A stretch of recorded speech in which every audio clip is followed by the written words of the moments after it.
Hello, colors. Welcome back to Viva Barca, and welcome to another interesting episode where we are going to discuss on some interesting updates.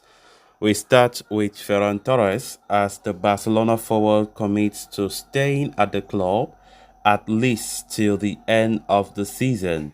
We are going to discuss on that as we progress. Secondly, we are going to talk about Barca's potential opponents in the Copa del Rey draw that will take place next Tuesday. We are also going to discuss on that. So as we get right into it, please do ensure to subscribe if you haven't. If you're just coming across the channel for the very first time, you are highly welcome. Consider liking the video and please watch right up to the very end.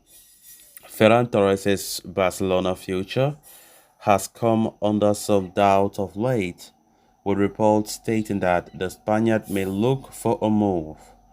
Relations between Ferran's entourage and Xavi have supposedly become frosty, and the player is also worried that he has lost his biggest supporter in the club after Matteo Alemani's departure.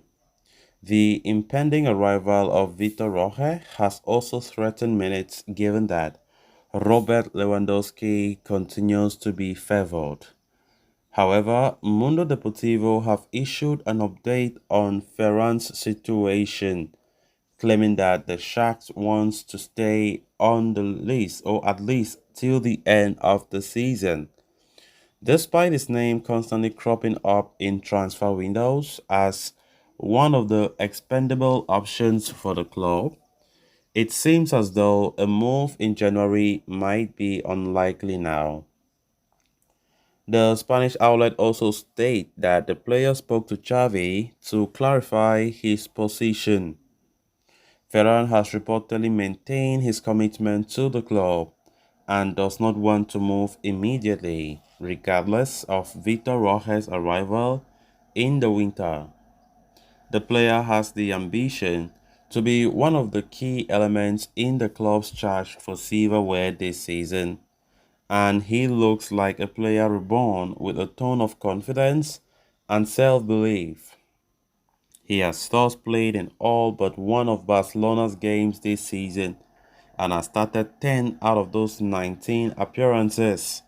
He seems like a consistent goal threat and is willing to work hard so that the club would be well placed to keep hold of him.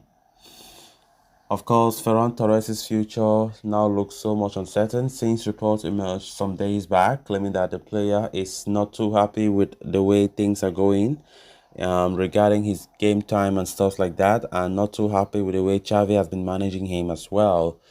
Of course, we saw how Ferran started the season on fire, and I think with time we saw Ferran going back to, you know, going down the drain in terms of his performances, and it has not been all too good for Ferran.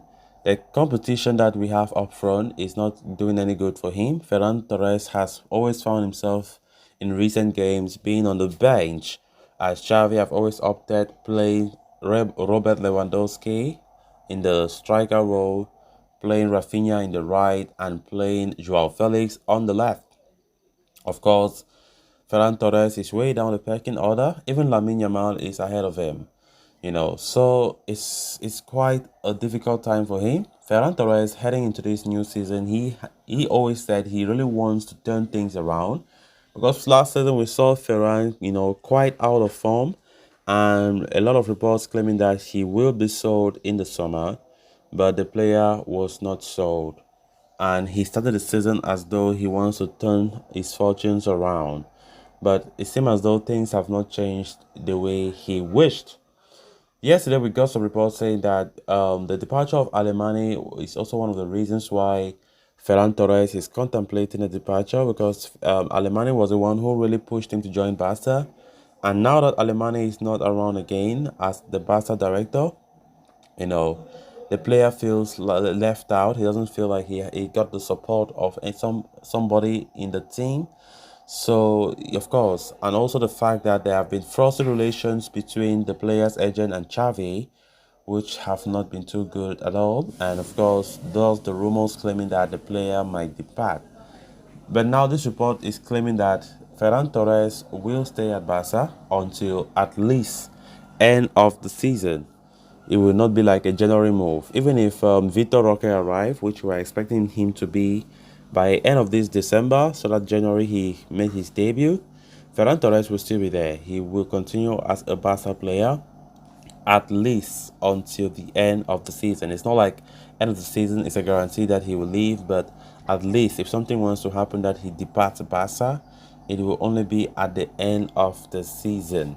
So let's just see how the season goes for Ferran Torres, who continues to fight for his place in the starting 11, considering the competition, and Vitor Roque also arriving to add to that competition in the attacking department. It's not going to be an easy task to break through and be a starter or to have a lot of game time as he wish. So let's just see how it goes for Ferran Torres as he continues to put up his best to ensure that Xavi is convinced to play him more often than not. Then on to the next story of discussion.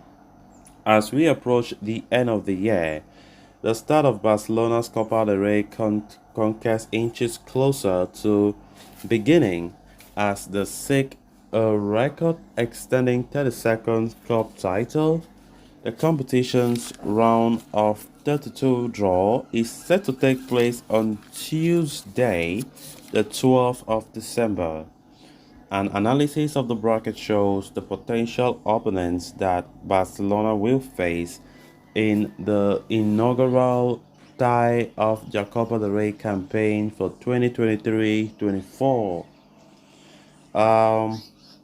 As is the case, the league title holders will face a fairly straightforward draw in the opening round. They will not be facing any team from the first division or even the second tier of the Spanish pyramid, which eases pressure quite a bit.